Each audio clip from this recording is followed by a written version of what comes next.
Hello, everybody. Welcome to another Dhamma meeting where we will discuss the Buddhist practices of charity, morality, and meditation. Everyone is welcome to join. And we shall start with our first participant, which happens to be Jordan Leach from Bangkok. Jordan, Good evening, Tanajab. how are you doing?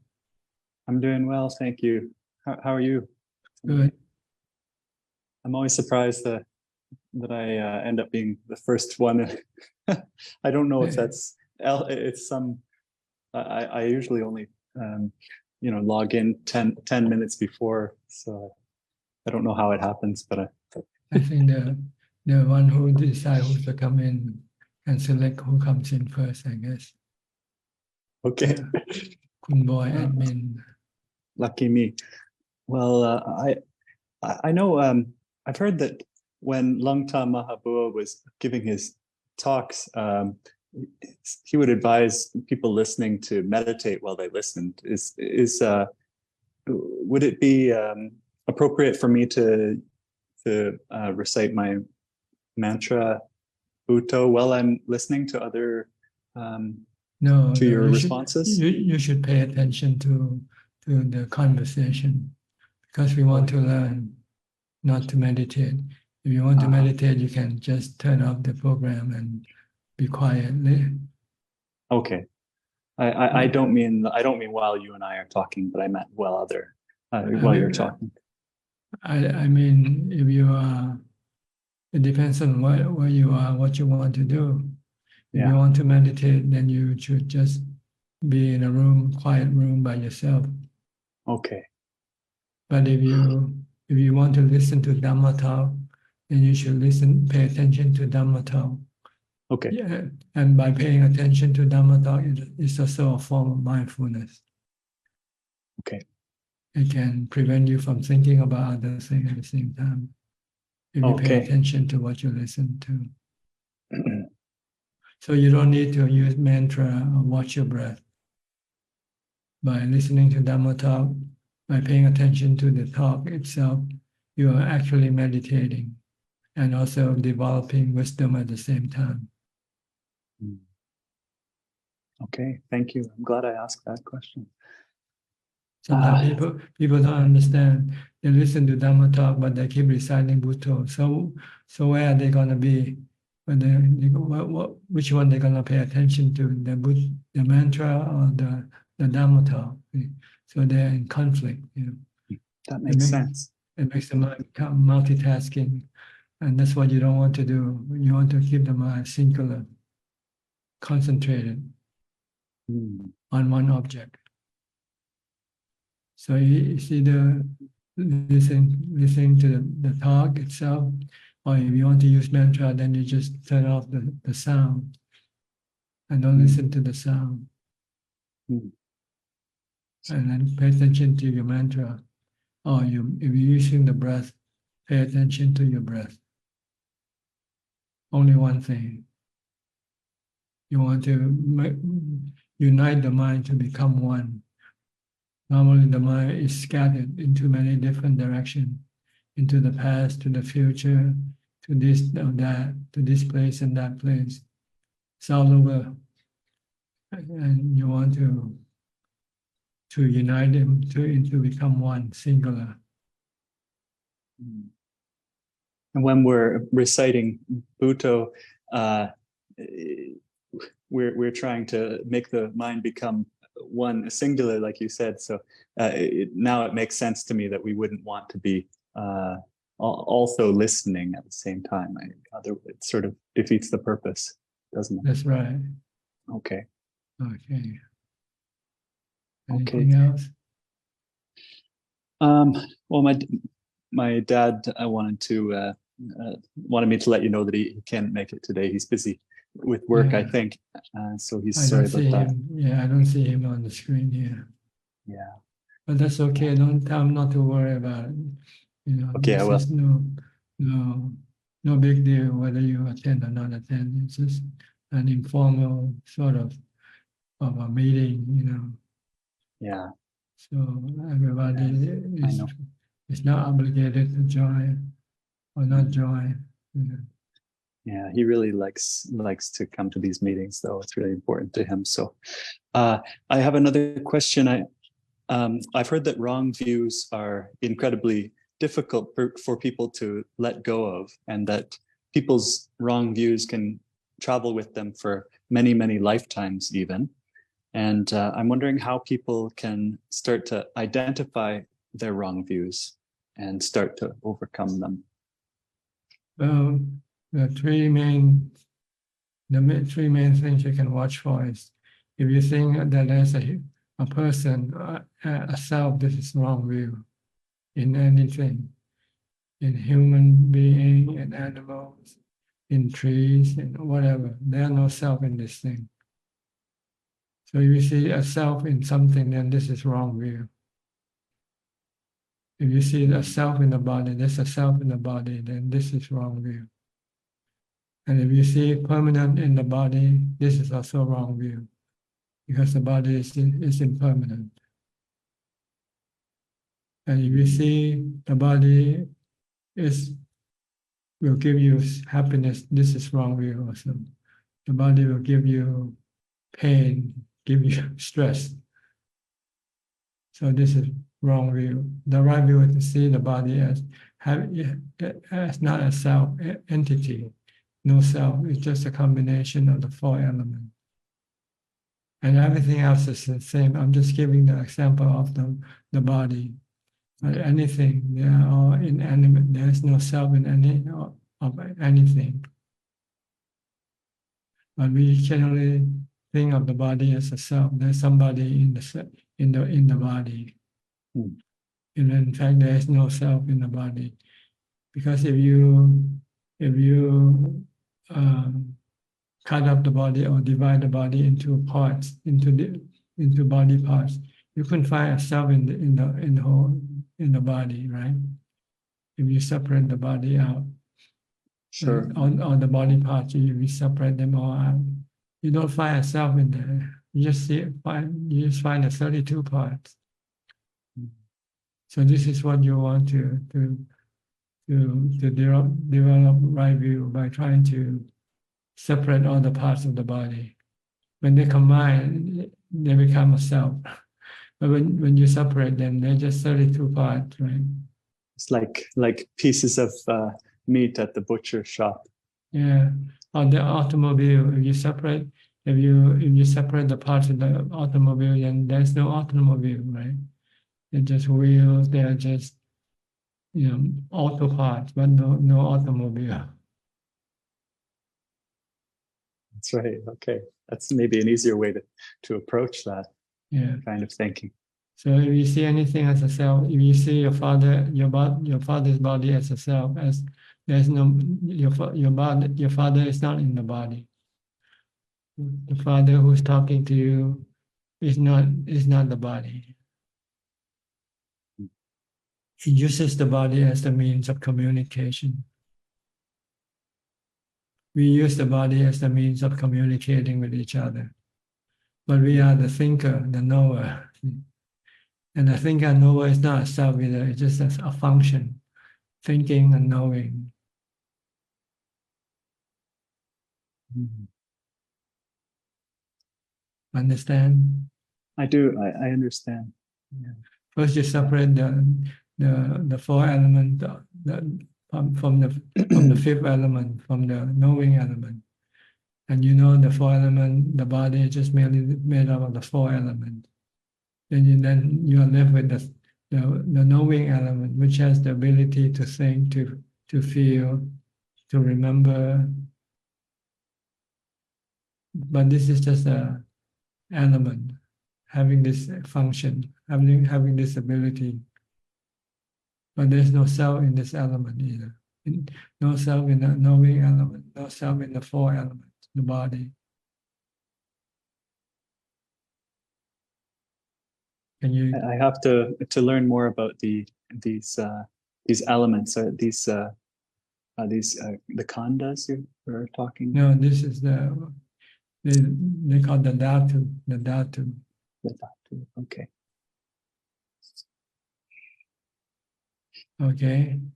Okay. Well, simply put, everything that exists, the combination of these 6 elements, combination of one or separately. They're in a separate form, or sometimes they are in combined form. Okay. Like, Okay. So the regular 4 that we generally talk about, and then is the as well body. as space and knowing are the Yeah. other 2. And Is the that okay? knowing element, they cannot see it because it's not physical. It's Okay. mental, invisible to the eyes of the body. But we can see it when we meditate. When we calm the mind down, then we can start to see the knowing element. When we are When the when mind our becomes samadhi calm. gets to a certain Yeah. level. When Okay. when the knowing element separates from the body. Okay. Okay. And all that is never just a knowing element.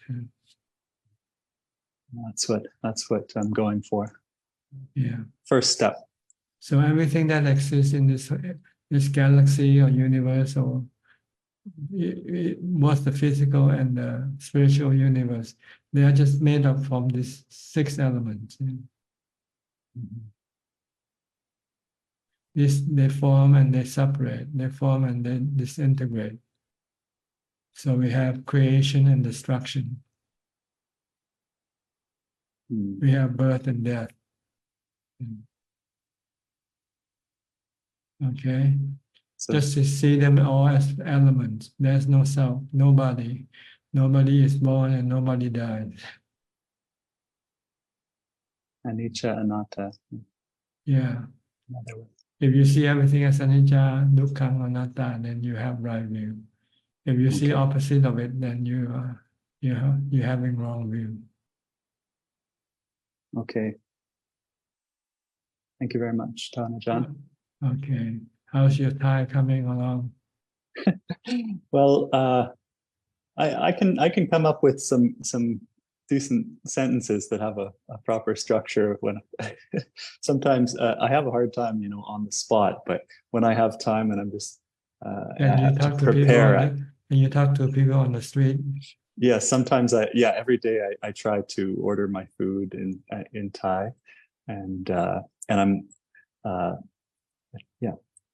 I'm learning a lot of. I have a lot of new words as well, but yeah, it's the sentence structure that's tricky. And the tone, I think. The tone. I'm okay with it. Same word to you might mean different things due to the tone that you use. Right. Rising or falling. Yeah. So Thai people are very patient, though. At least they don't. I'm so worried about offending people using the wrong tone, but people seem to like be. The word cow. These are 3 words. Cow. Right. Cow means white color. White and rice and mountain. Cow means news, and cow means rice. Cow. What about cow chion? Chion, that's another word. It's cow. That's the mountain. Okay. Yeah. So I'm working on it. Coming along. I should have some basic I think that's foundation in a couple months. Most foreigners find difficult is the tone. They cannot. Oh, we don't think about the tone in English. We don't think about the tone. Yeah. Okay. Just be patient and just take it one step at a time. Eventually, you absorb them into your consciousness, and they become natural. Okay. Thank you. I'll just stick with it and be patient. Thank you. Yeah. Okay. Good luck. Go to Malaysia, Alvin. You speak some Thai, right, Alvin? Oh no, no, I don't speak any Thai. Just a bit, like my thing, right? My pen right. Yeah, King Cow. กินข้าว okay. Because I'm from up north, Kelantan. Close near to the Thai border. border. Yeah, close to Thai Okay. border. So my grandmother speaks Thai. My late grandmother, she speaks Thai. Yeah, Tan Ajahn, I got a question in terms of sampajana and sati. Sampajana is always, translate as awareness, and sati is mindfulness, right? It means continuous mindfulness. Sampajanya means continuous mindfulness. Okay. Mindfulness can sometimes come on and off, but if you maintain it, then it becomes sampajanya. I see. So it's continuous. So mindfulness is just momentary, right? That's right. So we want to make mindfulness to become sampajanya, constantly mindful. Constantly. Okay. Always here now, not going here and there, forgetting this and that, always aware of the present. So that always aware of an object that you use for mindfulness, always aware of Buddha, always aware of what the body is doing, for instance. This is having sampajanya. So that is more of a okay, I understand. And Ajahn, I got another question regarding what Jordan asked just now on the wrong view. So in this case, right, Tan Ajahn, to everyone, even the Sotapanna, Anagami, and Sakadagami, they got a certain level of wrong view, right? Only an Arahant has completely eradicated the wrong view, right? That's right. Sotapanna get rid of the wrong view of the body. He knows it's just a four element, but he still thinks the mind is the self. So it has to be the Arahant who finally see that even the mind is not a self, it's just a knowing element. So as a Puthujjana, right, Tan Ajahn, at the theoretical level, we know anicca, anatta, and dukkha. I mean, is that part of getting rid of the wrong view?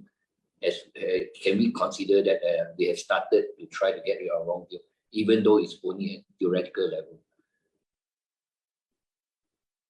It is a beginning, but it's not the end result yet. You have to actually be able to let go of your attachment to really prove that you don't see it as yourself, like the body.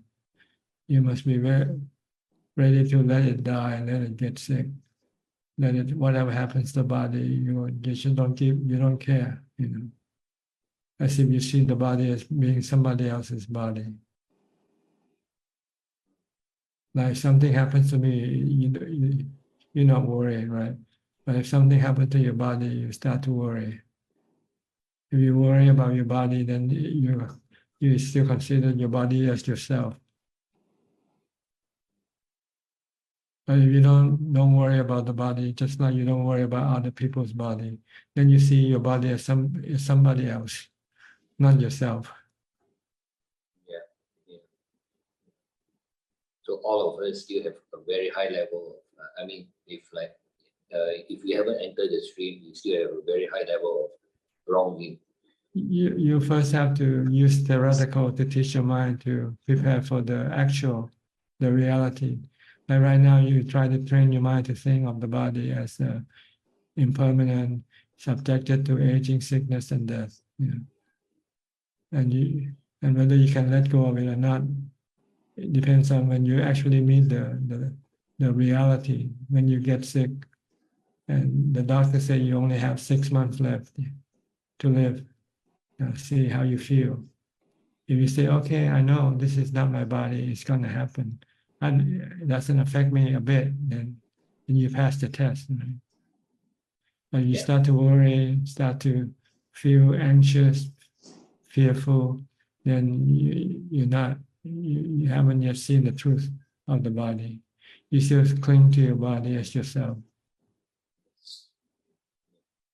fear of death is still there. I think lots of people got the misunderstanding that once they can think logically, they think they have become enlightened, without actually meeting the test yet, meeting the examination.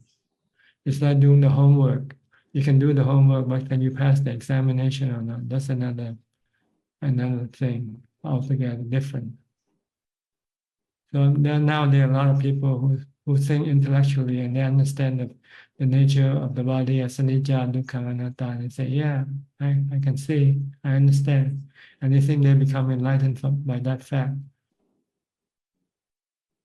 But it's just intellectual understanding, not the actual understanding. Yes. Actual understanding is when the body starts to become sick or might be dying, and there you can find whether your bias, how you might react to it.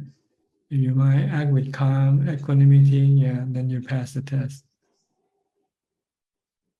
If you're anxious, if you worry, you're afraid, then you still cling to your body. So I think there's a lot of misunderstanding. People thought that you can become enlightened intellectually without having to practice some samadhi, or keeping the 8 precepts, for instance. Yeah. Or going to a retreat, I think it's a waste of time sitting in meditation. And you don't get anything from meditation, they think. You get wisdom from intellectual reasoning. But that's only half of the story.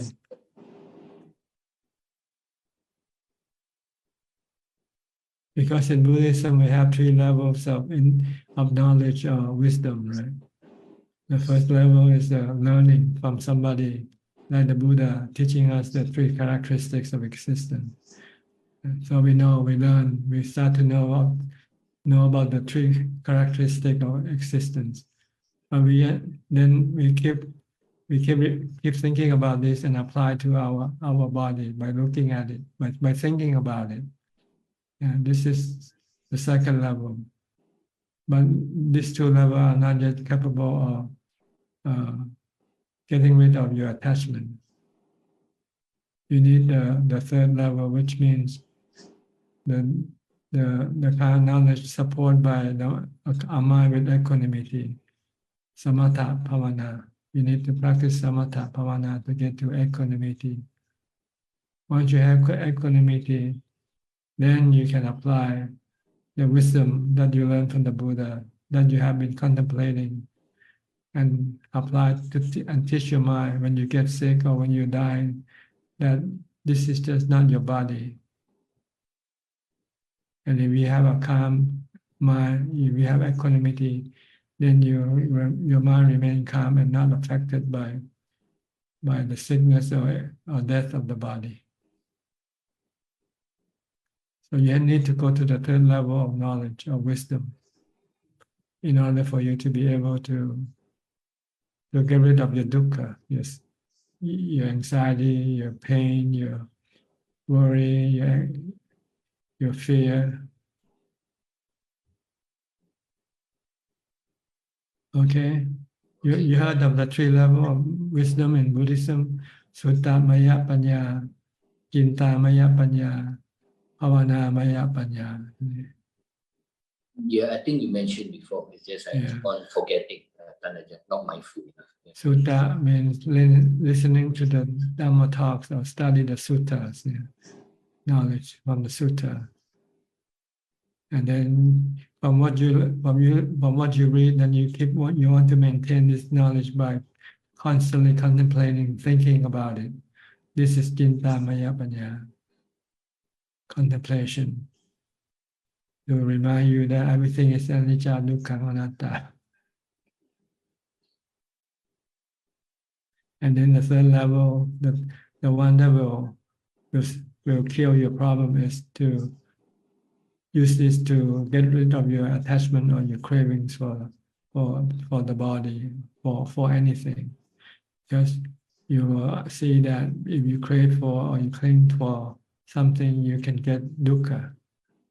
If you don't want to get dukkha, you have to let go. Whatever you cling to, you have to let go. Be it your own body or somebody else's body, or your possession, your money, your anything. You can become stressful if you cling to them when you have to leave them, or when they will leave you, when they're leaving you. But if you see that this is normal, this is impermanent, everything comes and go, and so you stop clinging, you accept the truth, then there will be no stress or anxiety or sadness when things separate from you, leave you. Okay. So you need to practice samadhi. You need to meditate to calm your mind into the fourth jhana. No way. People think that they use the example of when the Buddha when he gave Dhamma talks and people became enlightened. But they don't know the audience, that this audience, they already have jhana. See, the Buddha taught to the 5 ascetics, the first group of people, and they all have jhanas already. What they don't have is the four truths and the 3 characteristics of existence. So when the Buddha showed them this thing, they can become enlightened right away. They can let go of their attachment to their body right away. I heard of that, yes. Some teachers say that listen to the Dhamma, then you can become a Sotapan. Yeah, we now read the Dhamma, the same sutta that the Buddha gave to the 5 ascetics, but we don't become enlightened, do we? Yeah. Because we don't have jhanas, right? Yes. If we have jhana, I guarantee you can also become enlightened. That's true. Why should the Buddha teach Samma Samadhi then? Samma Sati, Samma Samadhi, right mindfulness, right samadhi. Because you need to have equanimity. You have to be able to let go. If you have equanimity, then you can let go.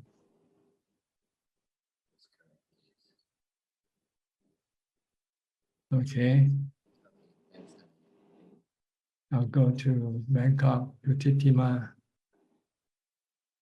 How are you? You still keep the นมัสการค่ะ precept? อาจารย์ Yes, I keep it. Okay. I don't have any question at the moment. All right. Go to Kokseng. Kokseng. Where are you? Singapore? Oh, Still? no. I'm in Wat Yen now. What year now? Yeah, I think the background kind of indicates so, but I'm not sure. Yeah. How long you staying?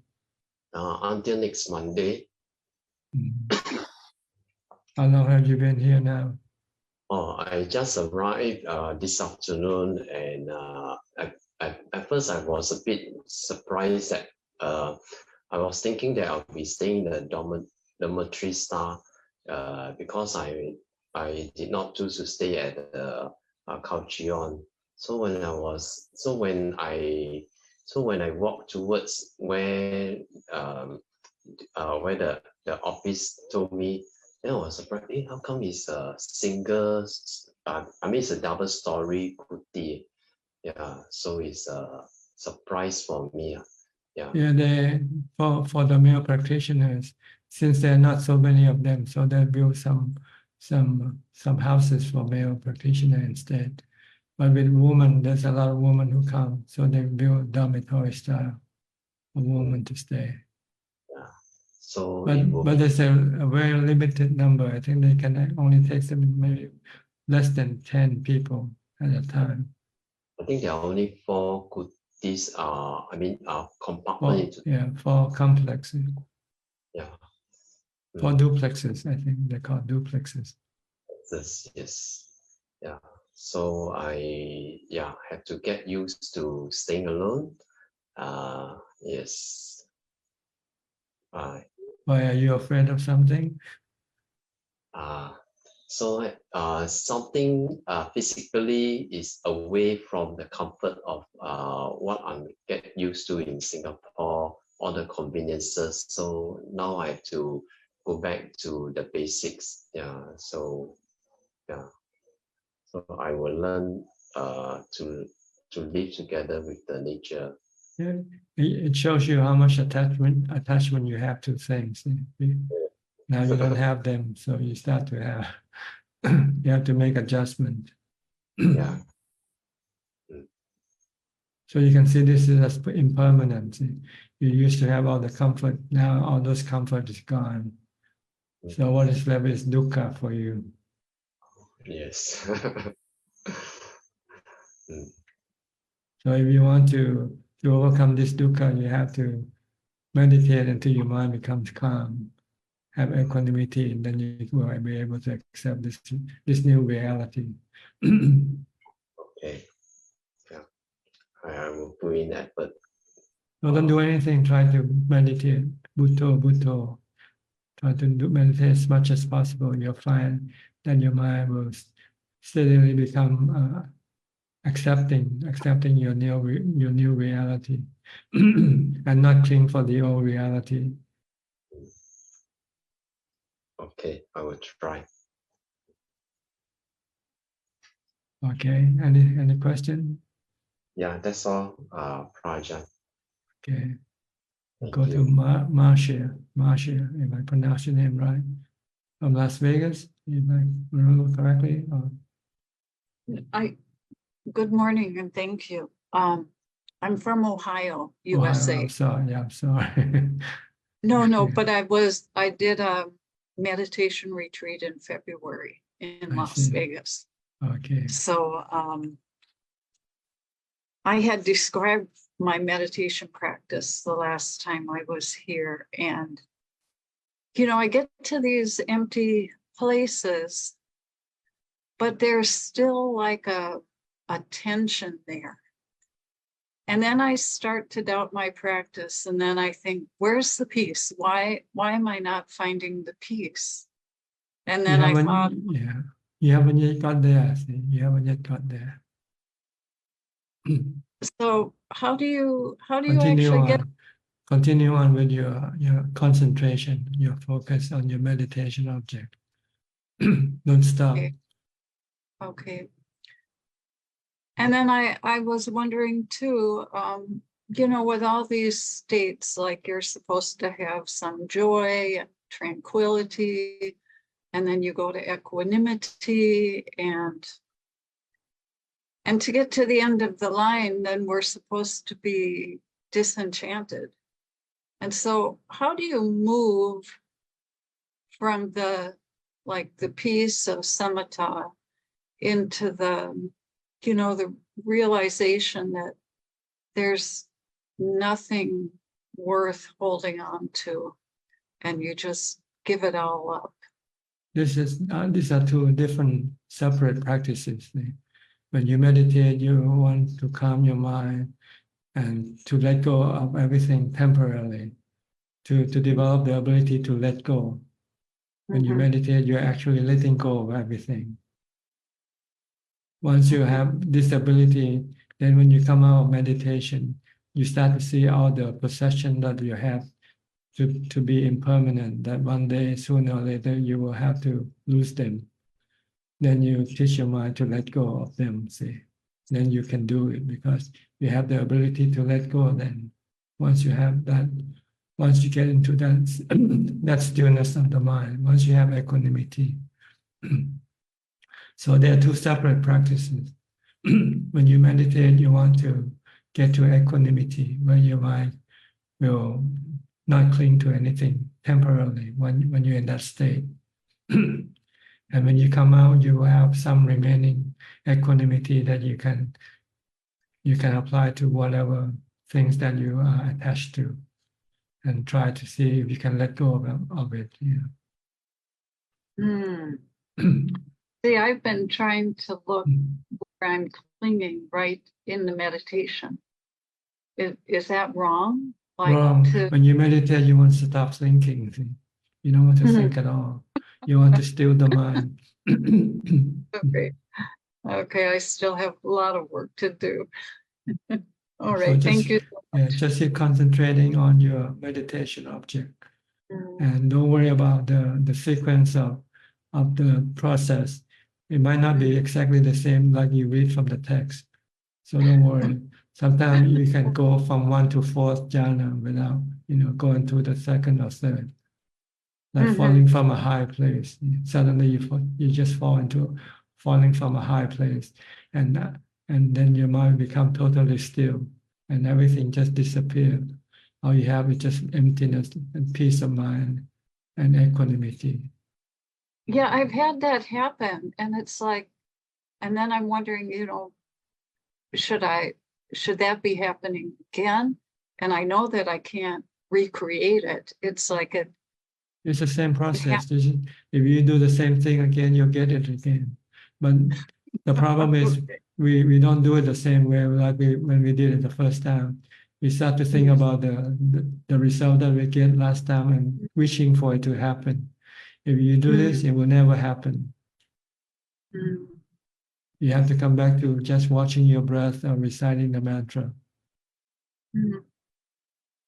The very hardest thing to do. Don't anticipate, don't hope, Just forget about the result. Just concentrate on the work that you have to do. That's all. Okay, thank you. Thank you so much. All right. That's it. Okay. Good luck to you. Go Thank to you. Mike Sheffield from New York. You might have to go to work soon. Do you have any question? Ajahn, thank you so much.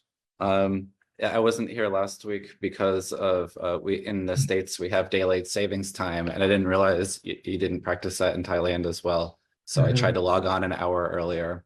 But I'm actually at my work right now. I'm taking this call because of the difference in time. But I'm very grateful for this time.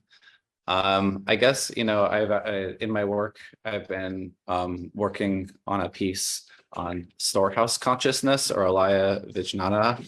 And I was curious to hear from you if you believe that storehouse consciousness is something that we can access in our one life, or is it something that you can only access if you're an enlightened person? I'm just curious if you have any thoughts about Alaya Vijnana. What do you mean by storehouse consciousness? The Alaya Vijnana, it's it's like having that emotions or memories from either a past life or just like something that's been buried that you can access either through meditation or something that is maybe even like from a past life. Yes, this is possible with some meditator, not every meditator. Some meditator might have developed this special ability in the past lives. And so when they meditate and when the mind becomes calm, they can access the deepest of their memory. And they can recollect past life, like the Buddha. He said he could remember many of his past life, what he was. So yes, but not with every meditator. Some meditator might be able to access this ability, but it's not a prerequisite to enlightenment. So there's no need to worry about it if you don't have it. Is this related to feelings of like intuition? I don't know. I haven't been there before. I haven't got it. So, but it's just like remembering yesterday and day before and day before yesterday and so forth. What happened? Just memory, really. So you can just trace back 1 year, 2 years, 3 years back in the past and so forth. Clearly, like as if you're watching a documentary, TV documentary. But it's not useful for enlightenment anyway. So because it doesn't give you the equanimity that you get from the 4th jhana. So you should have this special ability when you meditate, you should bring it back to the 4th jhana. If you have this ability, it will occur after you enter the 4th jhana, but it won't stay in the 4th jhana. It will just then go straight to this memory recollection thing. If you do this, you will be just watching a documentary of your past lives. That's all.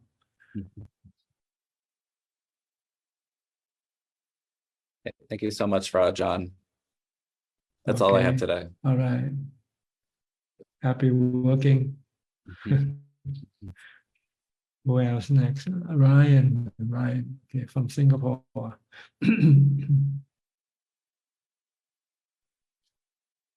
Namaskaram, Ajahn. Yes, how are you? Doing okay.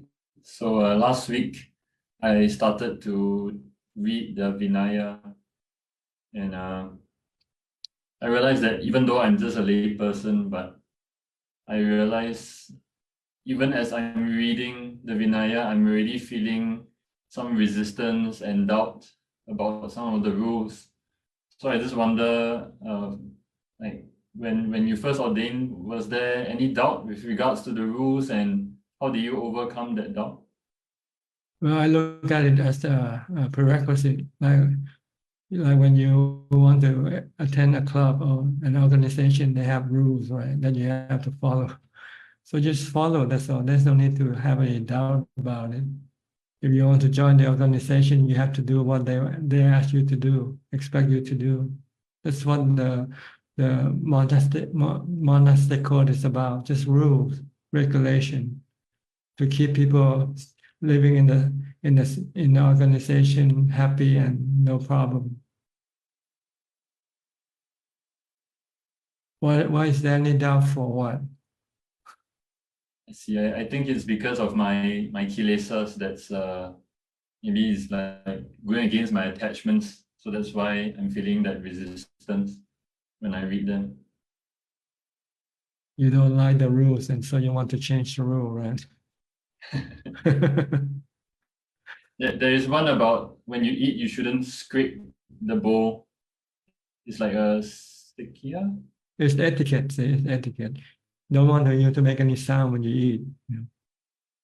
I see. But does that mean that you can't finish what you have in your bowl, because when you finish something, you need to kind of scrape it a little bit? This is really minor thing. I think it's no big problem. And usually people in ancient times, or even during the not many years, the Thai forest tradition still use this. They don't eat with spoon; they eat with their hands. See? Okay. So with the hand, they can't scrape the bowl in that case. Yeah, and there's also some other reason why not scraping the bowl, but I'm not sure whether it is or not. So I should mention it, but.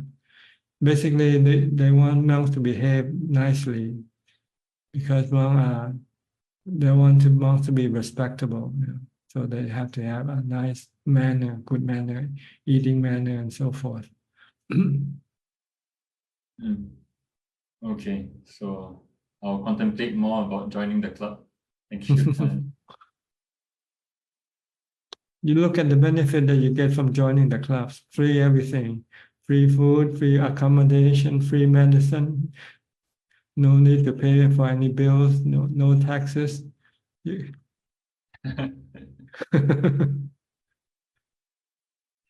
Yeah, Singapore, everything is very expensive. I think we're number 1 or number 2 most expensive city in the world. So it's not very pleasant being a lay person here anymore.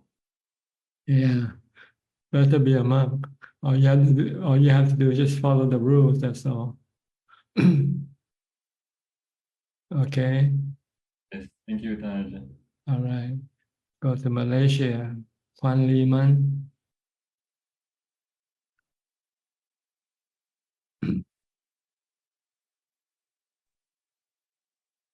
Ajahn, I'm going for a retreat this Saturday for 1 week only. Yes, good. Yeah, this place Is this individual retreat or group retreat? is a group retreat, but most of the time we practice on our own, walking and sitting, walking and sitting. In the morning and evening, there will be a talk. Good. It's better to practice alone because you have more. You have more. You have no distraction with people. You practice together, and you can be distracted by other people when you practice. Yeah. Maybe we will be practicing in the same hall. I'm not sure how, but I just want to make use of the place to practice. Yeah. Mhm. I think some of the retreat they require you to keep silent, no talking Yeah. with. Noble silent, no Yeah. talking. Mm. Okay. Okay. Good luck to you. You have any question? Not today, Ajahn. Thank you. Okay. Go to Claudia now. Claudia from Switzerland. Professor Ken isn't in yet. I haven't seen him on the screen.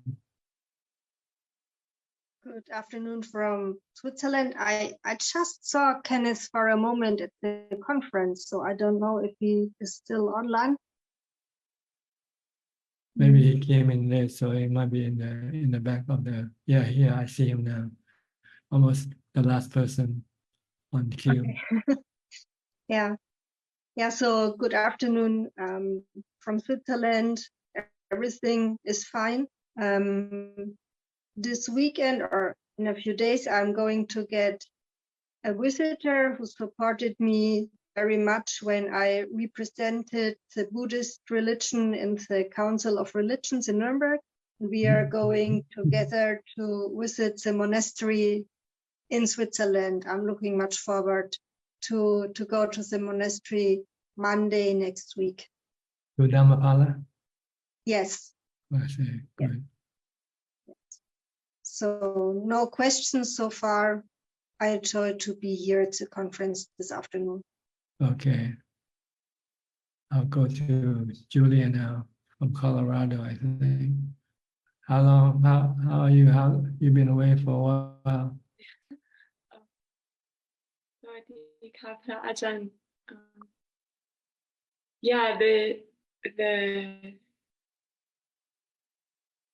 I think the time changed back this half of the year, so maybe I'm lazy. So now I'm here again. Yeah. Online. Impermanent. Yeah.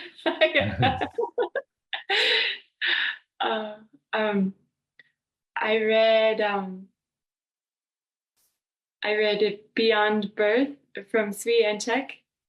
I read Ajahn book. Yes. Yeah. So inspiring. It was really helpful. I think the attitude that Ajahn was cultivating in the book, in the Beyond Birth, naturally that attitude also works here. But I think sometimes culturally expectations for me are that I should make more idle chatter and be pleasing and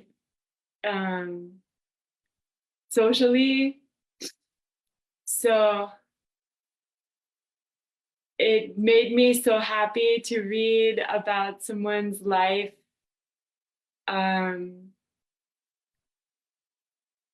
that just follows the knowing to the culmination.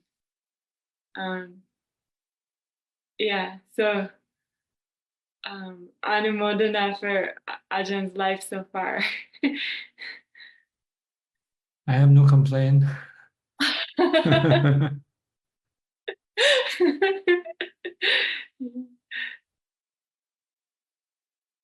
How's your practice? Okay.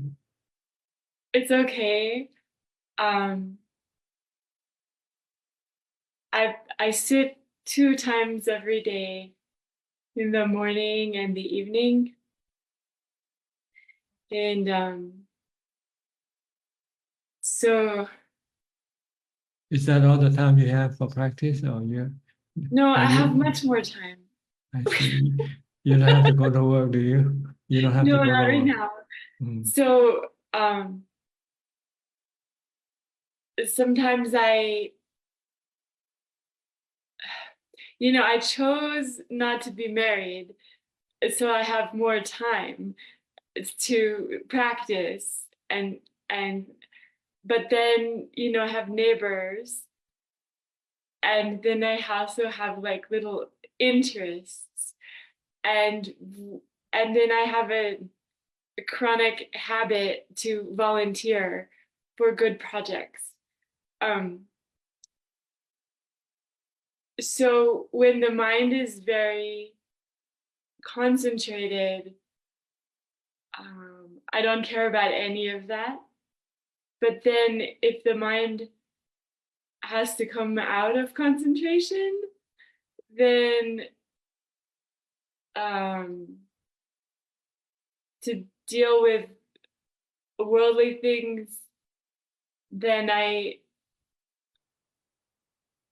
still have, well, then I forget how much I love to just be, to turn the mind Inward, pull back. inside. Yeah. Hmm? Turn the Yeah. mind inside. Yeah. Turn the mind inside. Yeah. Yeah, like sometimes I see nothing happens when we die, and the chitta is not the kaya's, and it's just a bunch of filaments and they unravel, and then the attitude also, sometimes I can pull back. But then if my neighbors invite me to go do something, I want to be polite because I was raised to be polite. So I go with the neighbors. I want to have good relations. And, I don't really want to die. I forget sometimes what that's like. And, but so there's a Wat. Sometimes I do the online retreat for like a week online. A little bit of chanting. Also, I wonder if this, the man at work was talking about alaya vijnana. And I was wondering, I came across this term, like a Sanskrit term from the Tibetan way of practice. And I'm wondering if it's the same as bhavanga consciousness, because I explored that. Like I went through, so I got concentrated, and then I looked through all the filaments inside the kaya, the physical body, and then I looked at the chitta satipatthana, and then sometimes the release a little bit, and then if I drop more, I think I can find there's like the consciousness that I thought maybe it was bhavanga. So I was trying to look in that. And so I'm wondering if that's what this man at work was talking about. And also I was hearing Ajahn saying maybe that's not necessary or useful. That's right. It's a form of bhavanga like the jhanas, but they're not still. The mind is not resting. The mind is working with the activities of the ability to recollect past lives or some other special psychic power. The ability to read the mind of other people, the thoughts of other people, or the ability to connect with other spiritual beings. You need this type of bhavanga to do it. The Buddha used this type of bhavanga when he taught the Dhamma to the spiritual beings, the devas. But they are not tools for your enlightenment. Because this type of bhavanga doesn't give you equanimity. If you don't have equanimity, you won't have the strength to let go or resist your defilement, like resist your neighbors. If you have equanimity, and you can politely say, "So, thank you, but I have to be alone. I like to meditate." What's wrong with that? Yeah. That's validating. So don't worry about this special psychic power ability. Okay. What we want is equanimity, the ability to say frankly to anybody, the truth without having any qualms. Not worry about whether they're gonna like you or not, as long as you're telling the truth. Okay. Because you can be happy alone. See, if you have equanimity, then you don't need anybody. The reason why you still need other people because you feel lonely when you're alone. But with equanimity, you don't feel lonely. You feel peaceful, happy.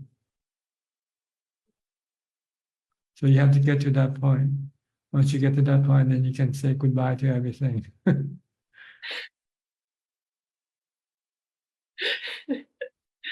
Yeah.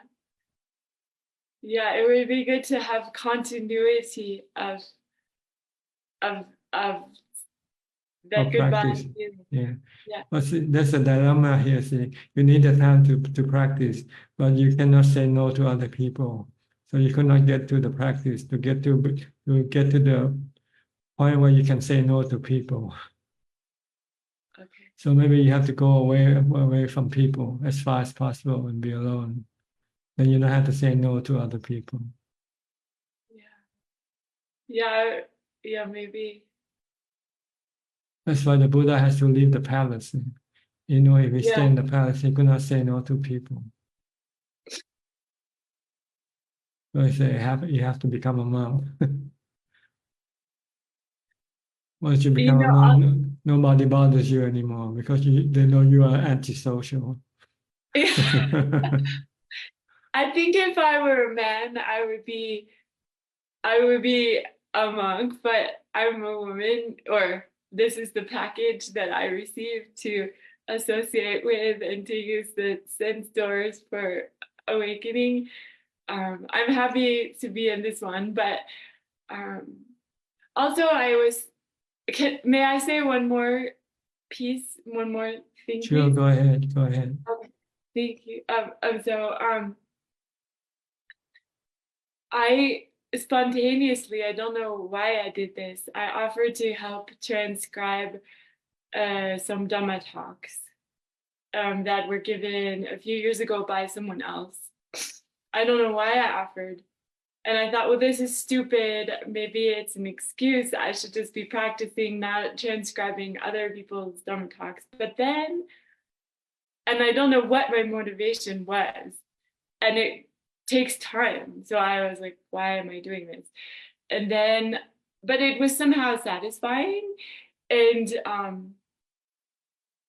then I remembered that in 2016, before I ever met Ajahn Suchart, I listened to the Lonka Mahabua talk. I believe it was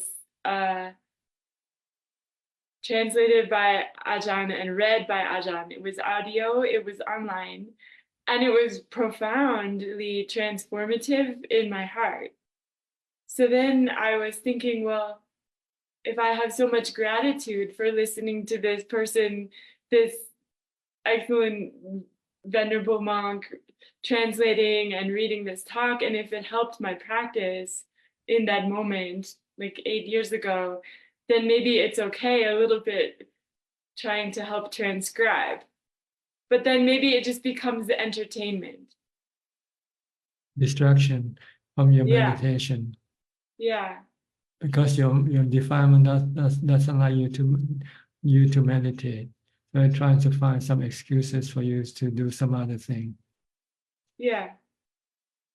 But you have to look at the consequence of the product that you get from what you do. See, you get better products when you meditate than you get from doing other things. See?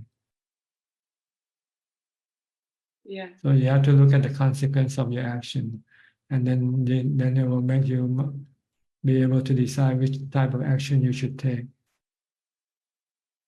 Meditation or doing some other work, like charity work. Yeah, I get the mundane.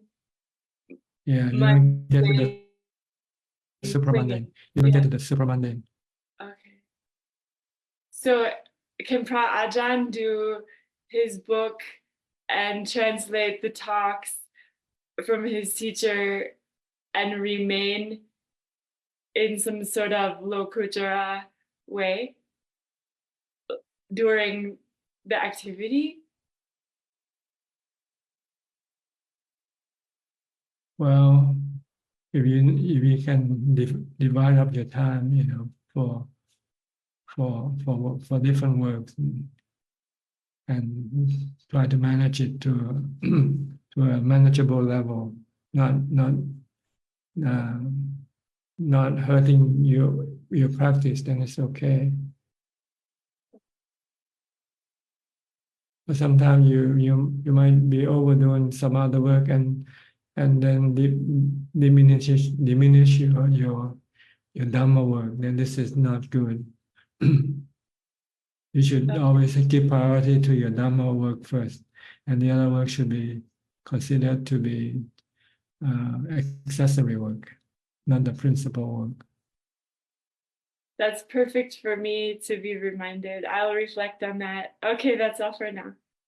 Okay, good luck to you. Be in good health. Okay, now we go to Celia in Peru. Hi, Celia. How's your mother? Hi, Prajan. She's doing well. Well, she has her aches all the time, but we expect that. Every once a year, she has a very big something happens. So, but now I already have it in my mind. I try to be prepared for that. But by now, things are going well. No? She's in a good mood, so that helps a lot. A lot. Good. And yourself? Well, I'm doing my practice with ups and downs. I did have some questions for you about my practice. I've been dealing with trying to tackle sensual desires in particular, because I see by now it's an issue, but I can see how it's going to be an issue in the future also, no? So I was thinking, I started doing Asuba, like going through the 32 parts of the body. And I started doing it in my own body, because I had always listened that you have to do it in your own body and not in the bodies of other people.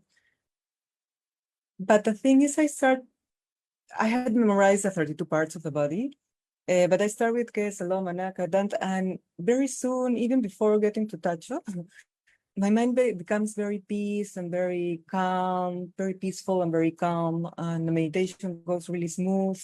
And then I don't want to contemplate anymore, no, because I'm just there. It's like just stays there. So I just watch the breath, and my mind doesn't feel inclined even to do Buddha, just stay with the breath. So then I started thinking, yeah, but you're really not doing Asuba. You're not really going through the 32 parts of the body. So after some days, I started doing it on the body of other people, which is the first time that I do this. But the same thing, no? After some days, also it became, I never get to do even 6 or 7 parts of the body, because my mind becomes very calm and peaceful. So I stay with the breath the rest of the meditation. So the thing is that I'm, of course, having a meditation that is very peaceful and calm is really nice, especially because some weeks ago, my mind was all over the place, and now it's so calm and peaceful. So I don't even understand why is this happening. But I don't really feel that I'm tackling sensual desires. I don't really feel that I'm doing Asuba. I feel it's more samatha meditation, because the mind gets calm and peaceful soon, especially when I do it on my own body. So I wanted to ask you some advice on that, no? On if my aim is to tackle sensual desires, should I continue doing Asuba and going through the 32 parts of the body, maybe not contemplating so much on each part? Or I should continue just doing what I'm doing, contemplating each part, but then my mind comes very calm and peaceful, and then I have to just do breathing meditation, no, until the meditation ends, no?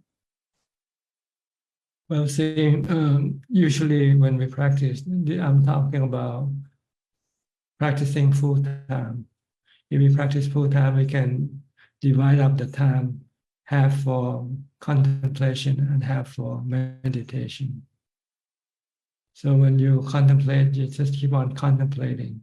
Even if your mind wants to be calm, you keep doing your contemplating work, and don't let the mind, the calmness, distract you from your study of the body. And when you want to calm your mind, then don't think about contemplation. Just maybe use the contemplation to calm your mind, and then stop the contemplation. But you have to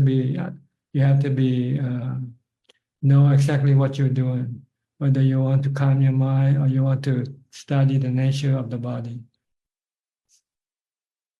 So sometimes you cannot let the mind decide for you, see, because the mind is still being hijacked by your defilements, and your defilement doesn't like asubha, and it doesn't allow you to contemplate on asubha. So you might find some other, excuses for you not to do it, like, oh, yeah, my mind is calm, so I stop. Yeah, I also thought that, but I wasn't sure. Yeah, so you have to know precisely what you're expecting or doing at this particular time, at a certain time. If you want to contemplate, then you have to force your mind to contemplate half an hour, 1 hour, whatever. Don't let it go do other things. And if you want to calm your mind, then don't think. Only use thinking to calm your mind. Once your mind becomes calm, then stop. Keep it still. Keep it not thinking for as long as possible. Or when you start to think, then you can use the contemplation again to calm it back, to bring it back to calm again. So it depends on what time you want to give to each particular type of practice. It's like studying. You have different hours for different subject, right? This hour you study mathematics, the next hour you study biology, the next hour you study history, for instance. So this is the same way with practice. You have to divide up your time and do them separately. You want to calm your mind, then just keep your mind calm. Don't think, don't contemplate. Or contemplate only if you need to keep it calm, then you contemplate to keep it calm. But if you want to study and understand and remember the nature of the body, then you have to keep concentrating on contemplating until you can picture the different parts in your mind. So that every time you see somebody, if you want to think of the certain part, they should come up. I went out some days ago and I was seeing people and I was trying to see their internal organs, the bones, on the skeleton, but because just seeing skeleton walking around, it's very difficult to see, right? But because I never get to Ati, I never get to the bones, it's a little bit more difficult. No, I thought that if I actually do the 32 parts of the body, it will be more easy to do this exercise, no? Even if it's intellectual, I think you can skip the first 5 parts, which you see every day already, and go to the part that is under the skin. Yes. Because I never get there. I just want to touch. Oh, mind becomes and maybe so you can peaceful, just choose one particular part and then use that as your main object of contemplation, like the skeleton, for instance. Okay. Try to picture the skeleton in your mind all the time, and then next time when you see your body, whether your own body in a mirror or you see your mother's body, you start to see her skeleton instead of seeing the whole thing. Just see the skeleton. Something that has helped is the skin, like tearing apart the skin. I don't think I've done it in myself, but it works really well when I do it in other people, including my mother.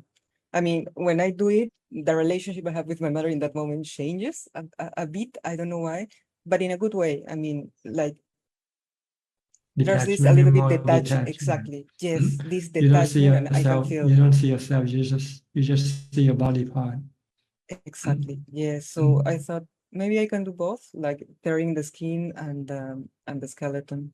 But You that's can- good. So maybe if I do meditation, I do 1 hour in the morning and 1 hour in the evening. Well, and I've been doing also maybe that has to do. I've been doing chanting before each meditation, and I think that has helped a lot because it's the first time that I do it. Definitely before the meditation chant, and I put in the evening. I put my favorite chantings. I've edited them, so it takes quite a while, but I think that also helps a lot. But in any case, you can chant the 32 parts also if you like. I do it. I Yeah. do it. And- Yeah, I've included it definitely. And you can do it many times also, just not one time. Do as many times as you want. Okay, good.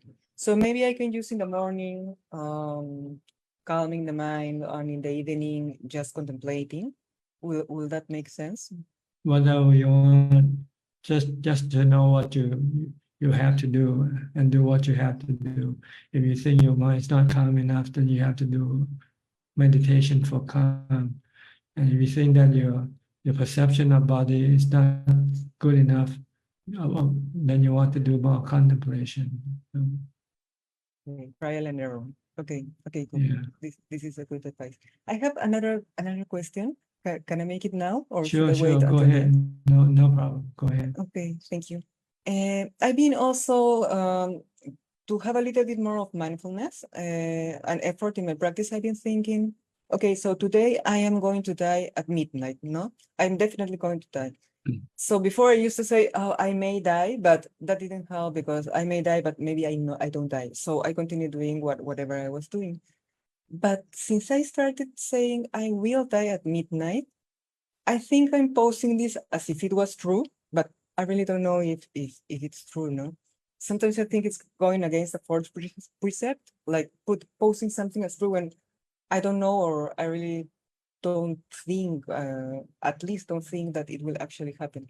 But then I remember that many teachers say that during the day we are born and we die many times. It's not only when we give our last breath in this lifetime, but during the day we're always being born and dying. So my question is, could you explain more about this? How is it that we are born and we die during the day and all time?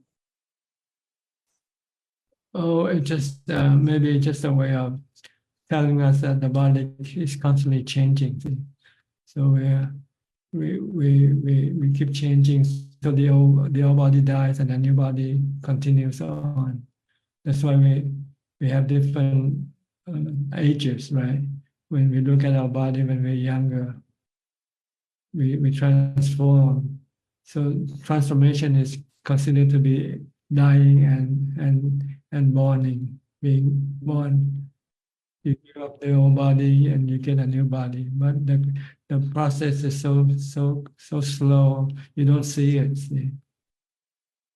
But this is not important because it doesn't affect your mind so much. What affects your mind is the real death. Yes. So, But I just so- wanted to think that when I say I will die at midnight, I'm actually saying something that is true, because at midnight I'm not going to be the same that I'm going to be at midnight and 1 minute more. No? So yeah. if you can use it to calm your mind, to push your mind to do more practice, then this is okay. Yes. That's all.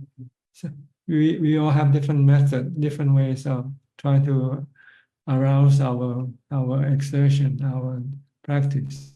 So whichever method that works for you, that's fine. Okay, perfect. Thank you very much, Ajahn. Okay, you're Hope you be welcome. well and healthy. Thank you. Bye-bye. Yeah, you can ask the water, the elements to be healthy or not. Okay, I will have it in my mind. Yeah. Okay, next, Christine Goe from Penang. Good evening, Ajahn. Can you hear me? Cannot hear you. You're not loud enough. Cannot hear. Speak loud. Yeah, close to the microphone. You hear me? Yes. Okay. Okay. I'm happy that I can entitled to get a few days leave, then beginning of next month, I'll be going to for a preset in temple. Yes, good. Do as much as possible. Yes, sir. I come in to pay respect to Tanajan, may Tanajan be well, happy and strong and long life. Okay, thank you. Thank Same you, for sir. you. Same for you. Thank you, sir. All right, go to New Zealand now. Anura and Ramya. Namaskaram, Ajahn. Yeah, how are you? So, I don't have any question, Ajahn. Do you have any? No questions, Ajahn. Very No question. inspired and happy after Okay. pilgrimage. Try to stay happy and no worry, no sadness. You know, No, if you're sad or you are worried, it means you are delusional. yeah. You're making yourself sad because of your delusion. Nobody causes your sadness. It's you yourself, your delusion that causes you to become sad because you still cling to something. Yeah. So it's been very good. Yeah. So practice is good. Buddha is working for me. So even at work, in between, concentrate on the work, and in between, I try to use meditation objects. The pilgrimage trip is really useful for you. Yes, definitely. It's boosted the practice, and it's so peaceful now. And started reading some of the books that we brought. Started reading Ajahn Mahabu's. Ajahn Martin wrote a book, Paying Respect, based on Luanta Mahabu's funeral talks. So it's over Luanta Mahabu's life. So that's very inspiring. And then we got printed Ajahn Man's book. We looked for that book in Thailand, but we couldn't find it. So we got a PDF and then we printed that. So started reading that too. So it's inspiring. So, and we brought some of the books from Wat Yannasangwararam. So one of the books is Asubha Pictures. So that's in one of the Thai books. That's helping. All the others. It's so much information now. So many tools in our toolbox. So need to use it. Yeah. I hope you make good use of it. Yeah, definitely. Yes. So I have a question, Ajahn. Just so if we come to Wat Yan, we won't be able to see you on weekdays. Is that correct? No, you can see me on weekdays, but in the morning during meal time, about 9 o'clock in the morning, at the dining hall. Yeah, I finish eating about 9 or somewhere around there. Then we can talk. Right. Okay. On weekdays. Yeah. On non-weekdays like Saturday, Sunday, and the observance day, I won't be at the dining hall. I'll be eating in my kuti instead. So I won't be seeing anybody in the morning, but I'll be giving talks on those days during the afternoon.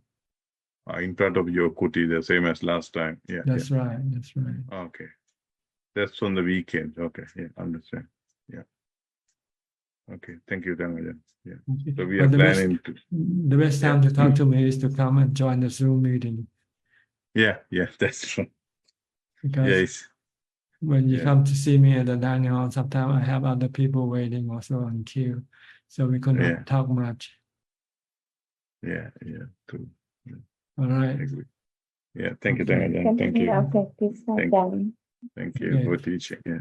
Philip, your turn now from Malaysia. Good evening, Ajahn. Good wishes from me. I like your analogy about regarding about the joining of the club. You have to follow the rules, and sometimes when you also ask us to practice, you use the boxer analogy. You will only really know until you really step into the ring. Those are very good analogy. Actually, the question I want to ask is that regarding the practice.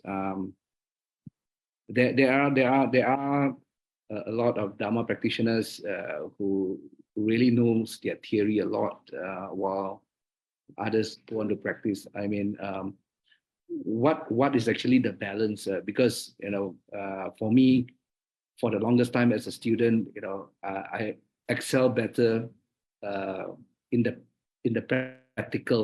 practical sense. I learn the most when I do things, not as much as being taking the exam, reading and things like that. So, like for example, in the Dhamma, you hear people talking about description of these jhanas and this and things like that. How important is it in knowing the theory, than rather the practice? Because I feel that the few hours that you read on the book takes the few hours away from actually sitting doing your meditation. Well, it depends on which level your practice is. If you're on the precept level, then all you have to learn is the precept, how to keep the 5 precepts. So if you're keeping the 8 precepts, just learn how to keep the 8 precepts. And if you learn to meditate, just learn how to develop mindfulness. That's all you need to know, really, when you come to a real thing, real practice. You don't have to study all the scriptures. Besides, you have a teacher. When you practice, you usually go live in a monastery and practice with a teacher. So you just follow the book, the teaching. You just listen to the Dhamma talks. You don't have to study books or anything like that. But basically, you have to learn what you have to do. That's all. If you want to keep the 5 precepts, you have to learn what the 5 precepts are. If you want to keep the 8 precepts, you have to learn what the 8 precepts are. If you want to meditate, you have to learn how to develop mindfulness. And besides how to develop mindfulness, you have to know which place you should develop mindfulness. You should be alone, quiet, seclusion, so forth. And also what support your mindfulness practice and what can be obstruction to your mindfulness practice. You have to know these things. Like if you eat too much, this can be an obstruction to your mindfulness practice because you become drowsy, sleepy. You want to go sleep. So you have to moderate your food eating. So like maybe eat once a day, for instance. And the location of your practice, you don't want to practice with many people around you. You want to be alone, quiet place. These are the things that you have to know. You don't have to worry about the jhanas and about anything. That you don't need to know at that time yet. All you need to know is how to maintain mindfulness. And when you meditate, how to meditate properly. Like Tanajan, so I mean, with all this, all these theories and things like that, I tend, not to be able to remember them or whatever. But I know, for example, if the practice is well, my mind is calmer. I go into a very, I would say a blank space, without thoughts. I know that after meditation, over time, things that I used to hold, I can let go. That's what I know. That's why I know I can let go on things that I used to hold and say that, hey, no, I want that, I want this. Now I can let go on things. So when the theory comes out too much, it just gets a bit nuclear physics, we had too much information, more than we need, and they can become a distraction in themselves. So try to erase all the information that you have learned from your studies, and only retain what you need to know to assist you in your practice. That's all. So it's just like the brand of sports apparel. They say just do it, right? Just do it. Yeah, just do it. Some teacher they don't know the sutta. They don't know anything. They only know Bhutto. That's all they've been taught to do all day long. It's just keep reciting Bhutto. I don't. I mean, I know that the days that I mean, because I'm as you say, a part timer, I still work and things like that. The days that there are weeks that are calm. There are weeks that are fluttering, the mind. But I know that if you break through that flutter, if you break through that noise or the disturbance, that's it's worthwhile at the end. There, I know it's worthwhile at the end that you break through. That's what I know. I mean, the rest of the suttas, I can't tell you. I can't quote you any of these suttas. You don't need to know all these suttas. I don't know a lot these suttas. All I know is how to do it. Don't have to know much about the theory. The theory comes only when you come to the the wisdom part. Then all you need to know is the four noble truths and the three characteristics of existence. That's all you need to know. And apply them to everything. See, the goal is to get rid of your suffering or dukkha. And you have to know that the cause of your dukkha is your craving. So the more you can reduce your craving, then the more your suffering will be reduced. And when you have no craving left, then there will be no suffering left in your mind. And that's it. That's the goal of practice. To get rid of your suffering. Right. Correct. I mean, to be honest, I mean the little teachings that you have taught, I mean, I observe the 8 precepts, once every week, just to tell you that there was one night, where I was meditating, it was the hunger pranks just came up so bad, but I just meditated through, and to be honest, once you got through that, right, I was not hungry until the next day afternoon, because the calmness is actually, you're right, it's not the body. Fulfilling. Your calmness is fulfilling. See? Correct. Contentment, it gives you contentment. Once you have contentment, then you're not hungry. Exactly. Yes. And I mean, this is what I meant. I mean, just do it. I mean, I can hear a million times. I wouldn't know it until you feel it. You do it. Right. Anyway. So just try to pay more attention to the practice than the study. We overstudy, we know too much, and it becomes confusing sometimes. So just learn the things that you need to do, that's all. Keep the precepts and develop mindfulness. This is the first level of practice, really. Keep the precepts and try to maintain as much mindfulness as possible, and meditate as much as possible. First, get to jhana first. Once you get jhana, once you have equanimity, then you can go up to the next level. That is wisdom. Study the noble truth, the Four Noble Truths. What causes your suffering, your stress? It's your cravings. So all you need to do is stop your cravings. If you have equanimity, you have the strength to stop it. If you don't have equanimity, you don't have the strength to stop it. So you have to practice more jhana to get the strength to be able to stop your cravings. That's all. Very simple in practice. You don't have to know anything at all the suttas. Just know this basic, this principal truth, principal knowledge. The Four Noble Truths, the three characteristics of existence. It covers everything. Everything that exists is under the law of the three characteristics. Anicca, dukkha, anatta.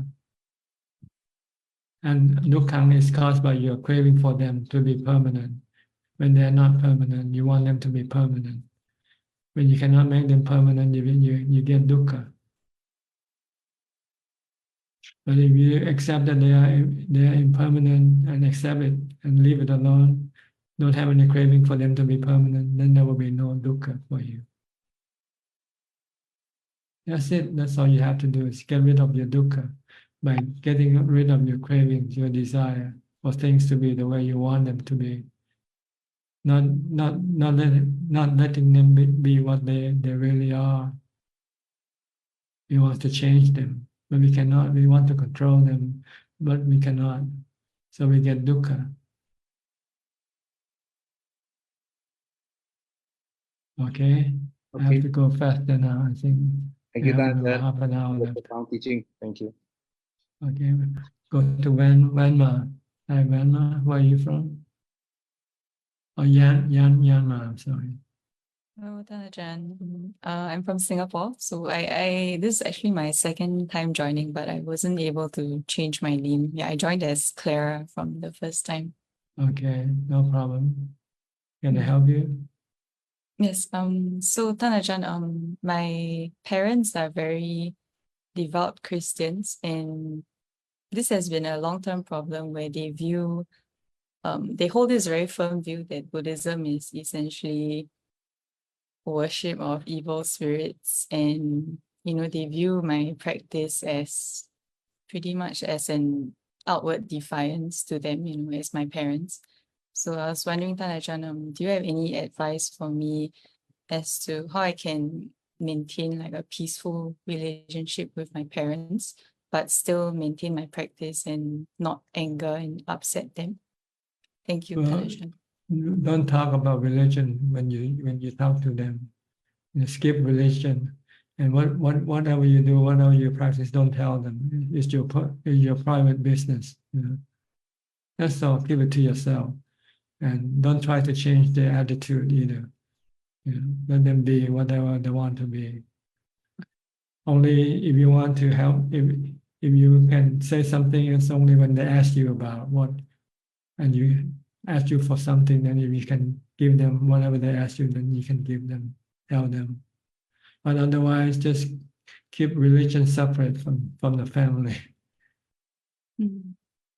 That makes sense, Tanajan. Yeah, I try not to speak to them about it, but I do go to the temple for meditation quite at least 4 times a week. So I think my parents they do ask me like what I'm up to, like what I've been doing. You can tell them, if they ask you, you can tell them the truth. There's nothing wrong with that. But if they're not happy, that's too bad. It's their own fault to ask you, right? Because you didn't volunteer. That's true. That's So maybe true, maybe next time they won't ask you anymore once they found out that by asking you will make them unhappy. But don't try to argue with them. Don't try to argue with them. If they say Buddhism is bad, you shouldn't. You just listen and just keep quiet. Let them say whatever they want to say, but you can continue on doing what you think is good for you. Thank you, Tanajan. I guess I shall maintain noble silence around That's my right. parents. Yeah. Don't get angry at each other. That's wrong. Thank you, Tanajan. May you be All well right. always. Okay, you're welcome. I'll go to Singapore with Gary. Hi, Gary. Good evening, Tanajan. Hope to see you soon in Abhijato. Okay. No questions so far. All right, good. I have to go a little bit faster now. We are run out of time. Okay. We'll go to Belinda, also from Singapore. You coming along with him to Singapore, Belinda? Not sure yet. No, Wat Yan, probably. Or you want to go stay at Khao Chiu and you have to make reservation there. Can I stay at Khao Chiu, Tanajan? They have places for women separate from the men, from the monk. But you have to make reservation. You have to ask one of my assistant for the information.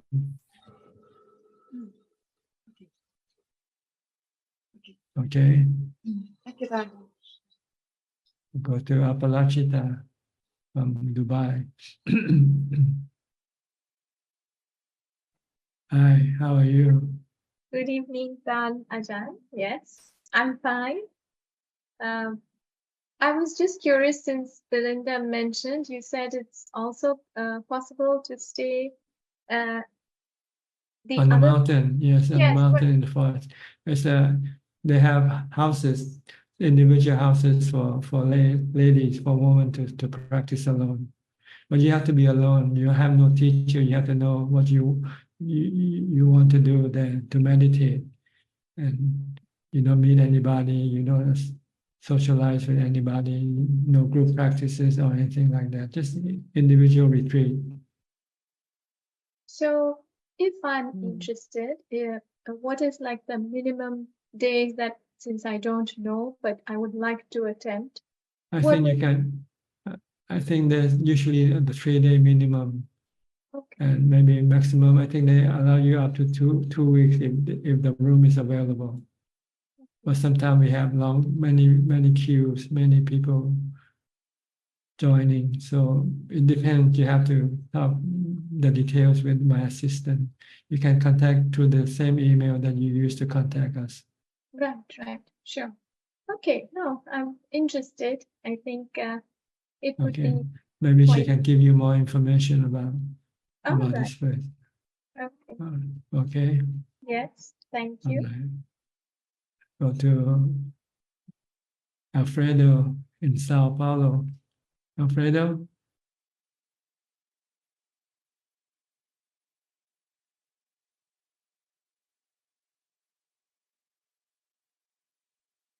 Ubeka. Hi. Hi, how are you?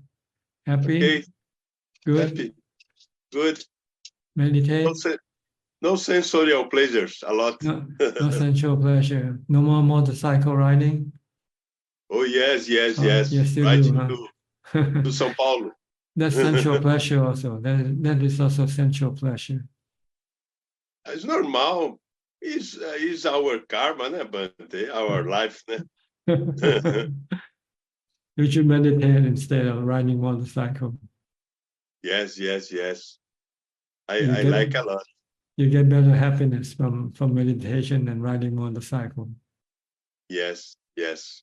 Neutral feeling, Bante. Neutral feeling. Ubeka. Upeka. Bante, my friends don't like your test about reborn. About what? About reborn. Rebirth. Why? Rebirth. You My don't friends like- don't like. It's a drug. It's a drug. They say. It's normal, but the most peoples don't know about things of Buddha, né, Bante? They don't know about themselves. It's the Buddha is teaching us about ourselves. Yes. Without the Buddha, we don't know who we are. We think we are the body. Mostly people, without the teaching of the Buddha, will think that the body is just me. And when I die, when the body dies, I die with the body, and that's the end of me. But according to the Buddha, that's not the end of me. The me continue on. They suffer. Yes. Okay. Bante, a little, Bante, if a person reach jhana one time, if a person reach apana samadhi, if a person see the anatta, is necessary? Is it necessary to reach jhana again, Bante? Well, see, one time jhana only gives you a brief equanimity. So you want to do 100 jhanas to get 100 equanimity. So you have strong mind to be able to stop your defilements. One time is not good enough. Yes. But it depends. Maybe if it's strong enough, then you can stop your defilement, then it's okay also. It depends on if you can stop your cravings or not. If you can stop your motorcycle riding with one jhana, that's good enough. Yes. If you give up motorcycle riding altogether with one jhana, then that's very good. Yes.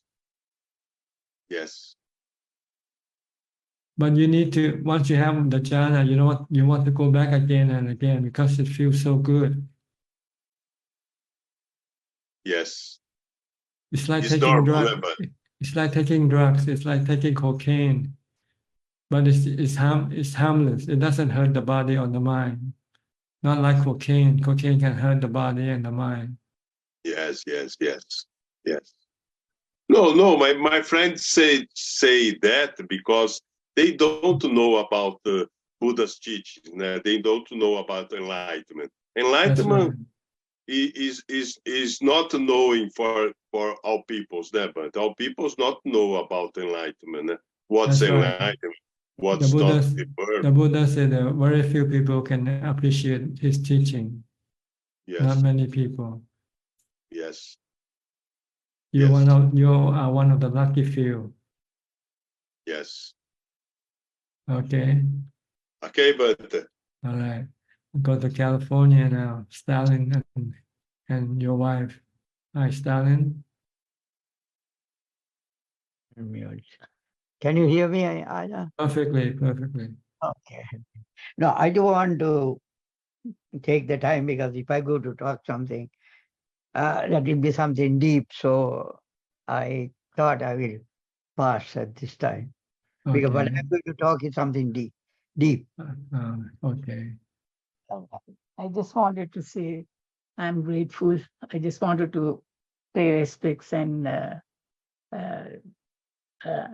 the today's talk helped a lot. I needed to know about the meditation. You talked a lot about the meditation, so it is helpful and thankful to you. Okay, you're welcome.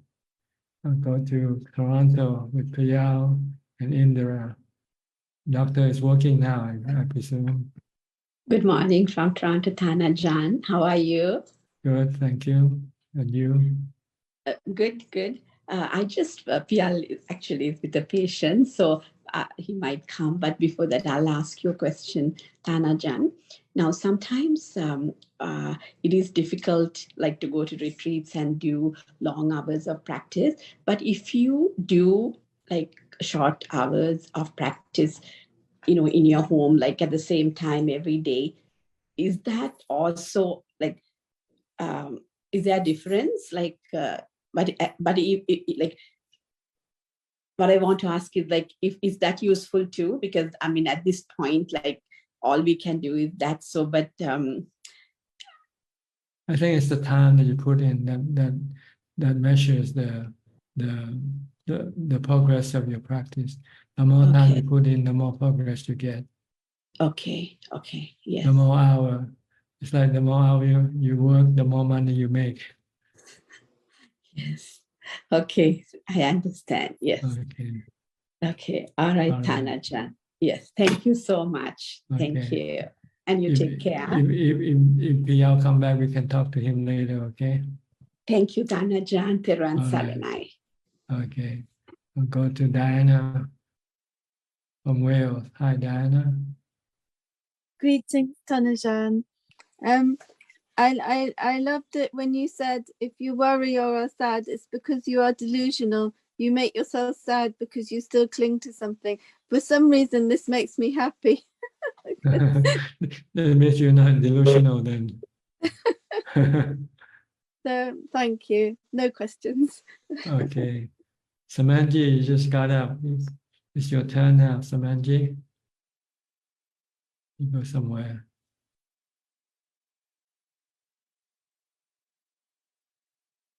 Okay. She's back now. Samanji, it's your turn.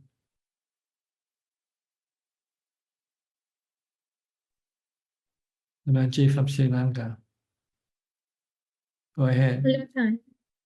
Hello, Ajahn. How are you? Good, thank you. And you? Yeah, I'm okay. I'm doing good. What can I help you today? Yeah, I have a couple of questions. Actually, a Catholic friend of mine asked, like Buddhism. He said Buddhism always focuses on like asubha meditation and all impure. It just highlights the bad aspect of life, that the body is impure, like body is asubha and all. So he asked me as to how because I'm writing on Dhamma, so how I stay focused and how I make me feel happy, because the religion focuses on a lot of asubha things, including the body. So how should I answer him? Actually, what I told him was that we do not focus on asubha aspect of life. We just see the reality of life. So what more should I add, like in response to his question? Well, see, Buddhism teaches many different things, not just Asubha. Asubha is just one of the things that we need to study if we want to skip the sexual intercourse. If you want to maintain celibacy, then we need to have something to stop our mind from having this desire to have sexual intercourse. And the Asubha will do this. So it's usually for monks or people who keep the 8 precepts. But with people who doesn't keep the 8 precepts and not monks or nuns, then they don't need to study the Asubha at all. And also I have another question, like a departed chitta has no memory about its previous birth. Like why is that, like when a person is dead, he has no, like it's the same thinking element that goes throughout samsara, but he doesn't have a memory about his or her previous birth. Like, could you explain that? See, the memory can be short or long, depends on each individual character. Some people have long memory, so they can recollect past lives.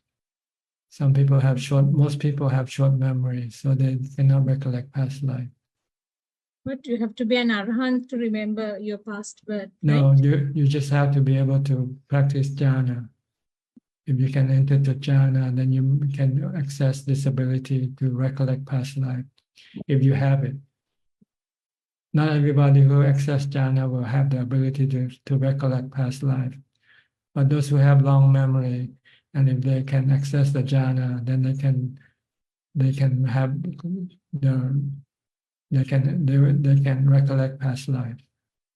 What if you are an animal during your previous birth, like animal? Yes, you can remember. You can recollect your immediate past life, what you were, and then the next life before that, and so forth. Okay, no, But not everybody, not every meditator can access this ability. Only some, very few. Okay, like when and it is not a prerequisite for enlightenment either. And like I just want to ask, like, can a so-on person get angry? Like, can he overreact for the slightest thing?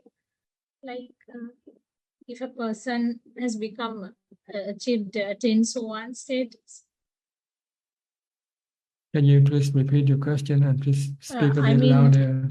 Whether my query is like whether a so-on person can get angry. The person who has achieved so-on status, can a Sotapanna person still get angry? Yes, only an arahant that doesn't get angry.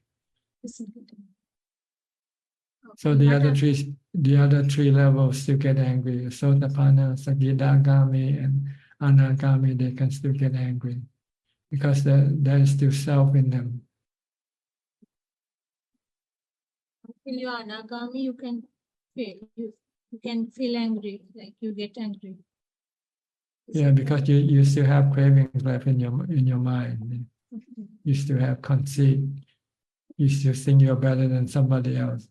And if somebody contradicts your thinking, you can get angry at that person.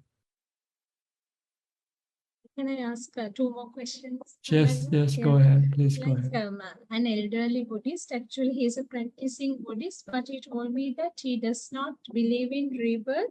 And because as a scientist, he doesn't believe in anything that cannot be tested in a lab. Like, so because of that, he doesn't believe in Buddhist rebirth, but he still says that he's a Buddhist. Like, how can I dispel that misconception? Like, he has been having it for a while. Because he hasn't got to the Buddhist lab yet. See. In Buddhism, we also have laboratory to prove our theory. And our laboratory is our meditation practice. when you meditate and when your mind enter into jhana, then you can see the separation of the mind and body. And also, like this is actually I'm doing an article on online addiction, and I interviewed a couple of parents actually, maybe about 50 or 60 parents. Most of them told me like their children are addicted to online games, and like however much they tried to save them from online addiction, they have taken them to psychiatrists as well for therapy treatment as well, but whatever they do, like it's very difficult to save them from that addiction. Like they more than 5-6 hours a day, like they spend online. So like when I spoke to them, like actually they have read your interviews and all, they just asked me like could you just they just asked me whether I could help them with it, like to get the Buddhist view of it, like whether through Buddhist meditation alone. And when I suggested them to do meditate and all, they said though their kids are too small to do that. So what sort of advice should I offer them, Ajahn? Well, you have to put them in a camp, in which they cannot play games, and like be ordained in a monastery, for instance. And this is our way to get rid of the addiction. The small children, yeah. They can become novices, and practice and keep the precept and follow the rules of the monastery. In Thailand, sometimes parents send their children to become monks or to become novices because at a very young age. They were addicted to something, and they find that when you go into a monastery, there's nothing that they can have like they have outside the monastery. So if they can remain there, they might be able to kick the habit. They have to be there for a while, right? Yes, a while, maybe 3 months, or 6 months, or 1 year, until they feel they no longer need what they used to need. So like then they learn meditation practices, like that's how they get Yeah, we have activities that to keep them busy, like chanting, meditating, studying, and maybe even do some manual work. Actually, there's one famous Thai temple that deals with drug addicts, and we have many drug addicts from many different countries go to this temple. They have herbal treatment also. They drink some herbal drinks, and then they also do meditation, chanting, studying the scripture, and working in the monastery. And after 3 months, they can kick the habit. What's the name of it? Wat Tham Kra Bok, I think. Wat Tham Kra Bok. Tham, T-U-M, Kra, K-R-A, and B-O-G, Tham Kra Bok. Wat Tham Kra Bok in Saraburi province, I think. Just search in the internet or search for temple that deals with drug addiction. Can I ask 2 more questions? Or Yeah, go ahead. We still have more time. Like how does Buddhist counseling differ from like Western psychotherapy? Like, Can you speak louder, please? how does Buddhist counseling differ from Western psychotherapy? Well, Buddhists teach us the truth. Our depression, our suffering, our stress, anxiety all come from our defilement, our greed and hatred and delusion. And if we can get rid of our greed, hate, and delusion, then there will be no mental problem. And also like in Sri Lanka, like some Buddhists actually, they are very critical of Buddhist monks because Buddhist monks are not much focused into teaching. They are like devotees Dhamma, rather they are like more interested in like asking for donations and all to build temples and all. Is it okay to criticize Buddhist monks, whether they are like Buddha or not, like whether they are into Dhamma or not? No, it's good to know whether they're good monks or not, or bad monks, but it's not good to criticize anybody. So is it okay not to offer them any alms, like if they are not? That's right. You can, if you think they're a bad monk, then you should not support them. Okay. Should governments do? Yeah. Yeah, same way with government. But sometimes bureaucracy got so difficult to change. They have to continue on supporting bad monks because no one can come out and judge which one is good monk or bad monks. So when they still have to follow the rules or the law. But you individually, you can choose, you can decide which one is good monk or bad monk, not good monks. Then you just go to good monks for support, for teaching. You don't go to monks who doesn't teach you Dhamma, who keep asking you for money, for instance. My last question is, like, even if you are interested in leading a monastic life, maybe doing deep meditation and all, our duty, because of these duties and responsibilities, we still cannot practice it. Like, is it okay to, like, for example, take the case of me, if I feel like doing deep meditation and practice a fully religious life, is it okay if I postpone it a while, maybe thinking maybe that when I'm 60 or something, I can do it in another maybe 10, 15 years, I can do it.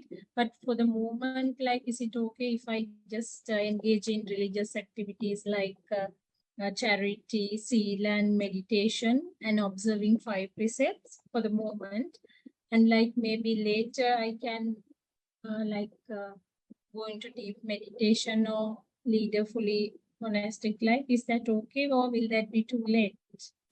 Like, the older you become, the harder for you to practice. The older you become, the harder for you to learn new tricks. Like, it's hard to teach old dog new tricks. So it's better to do it when you're young. Okay. In Thailand, we recommend if people want to go to the spiritual path, they should start at the age of 20. Become a monk at the age of 20, and then it's easier to teach young when you're younger. It's easier to learn new tricks than when you're older. But we can't practice those while we are at home, no? So we have to go to a monastery and do it. Well, it's like treating yourself when you're sick, treating yourself at home and treating yourself at the hospital, which is better.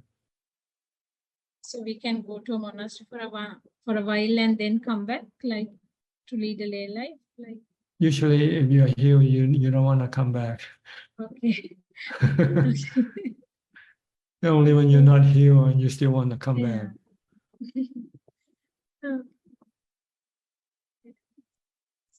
Okay, is that all? Thank you. Yes. All right, Thank come you. on in anytime you want if you have any question. Okay. Yeah, sure. All right. I think everybody can benefit from your question. Yeah. Okay. I think we have one more or two more intern from Indonesia. Anything from you, intern? Good evening, Ajahn. I have no question, just learning. Okay, we'll go to the last then. Stephanie, hi, how are you? Where are you from? Hi, I'm from Oregon. This is my first time coming in. Yes. Hi, Can I help I'm you? very, very happy to be here. I just wanted to introduce myself. I guess my question, I used to live in a city and I had a Sangha, and now I live on the coast, and I've been by myself with my family for 3 years. I practice very hard. My meditation is my life, but I've been alone. And so finding you guys has been nice. Just any suggestion to deepen my meditation while alone? Well, try to maintain as much mindfulness as possible when you're not meditating. Like whatever you do, focus on what you do. Whether you're cooking, eating, taking a shower, or whatever you do, walking, standing, sitting, using the the four foundation of mindfulness as your guide, especially the first part that deals with the clear comprehension. called of your body movement. Use that. This is the way to develop mindfulness, to calm your mind, to prevent your mind from thinking aimlessly. So that when you meditate, you'll find it easy for your mind to become calm. So I do find this is the basic or the principal part of the practice for beginners. Until you can get into the jhanas, then it means you have strong enough mindfulness. I do feel like I get in the jhanas, but I've been just doing it by myself. So if I feel really calm and a lot of samadhi, should I just keep going? Yes, try to stay as calm as long as possible, for hours if it's possible, if you can. Okay, thank you. All right. And then after you come out of the jhanas, if you want to contemplate on the anicca, on the three characteristics of existence, then you can do that also if you like. Okay, thank you. Thank you See very everything much. as being impermanent. Everything lasts for temporarily. They don't last forever. If you cling to them, you can become sad, unhappy when you have to lose them. Yeah. Okay. Thank you very much. That was very helpful. Okay, you're welcome. Okay, Professor Ken, you just turn on your video.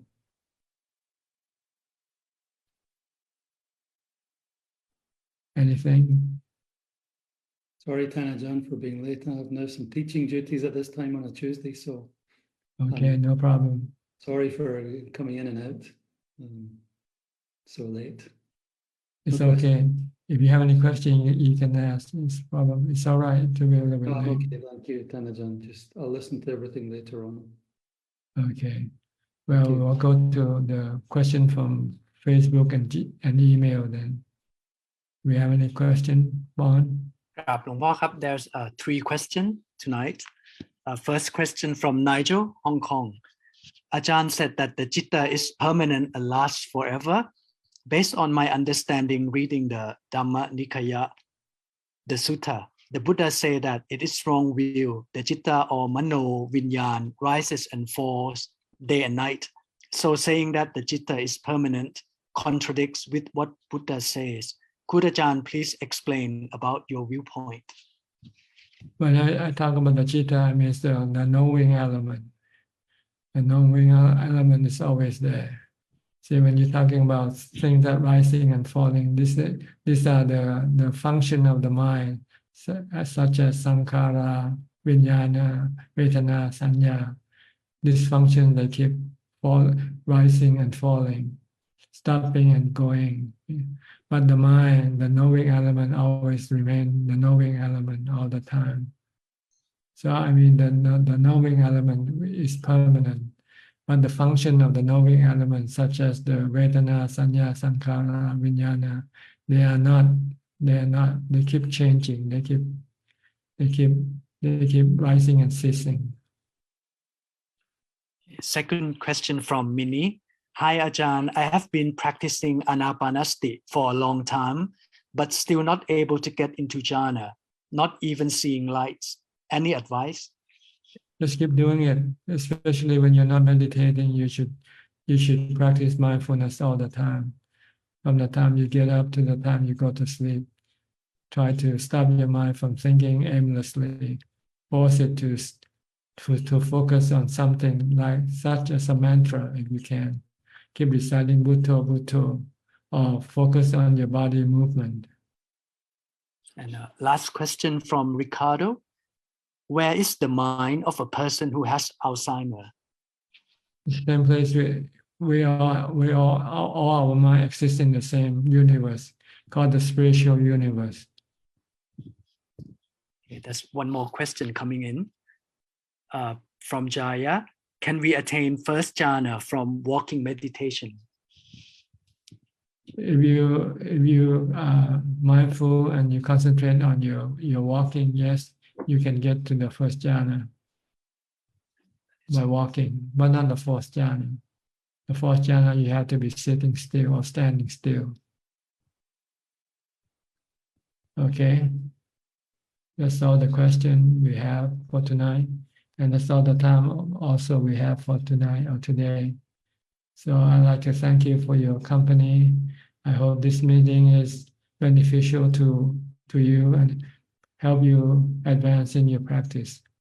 In the meantime, please stay safe, stay mindful, and keep on practicing. And if all goes well, I'll see you all at the same time next week. Thank you and goodbye. สาธุเจ้า Thank you ค่ะ Thank you, Tanajan. Thank you, Ajahn. Take care. Good night, everyone. Thank you. Everyone, good night, Means. Thank you very much. Thank you all. Good night, Take everyone. care. Bye bye.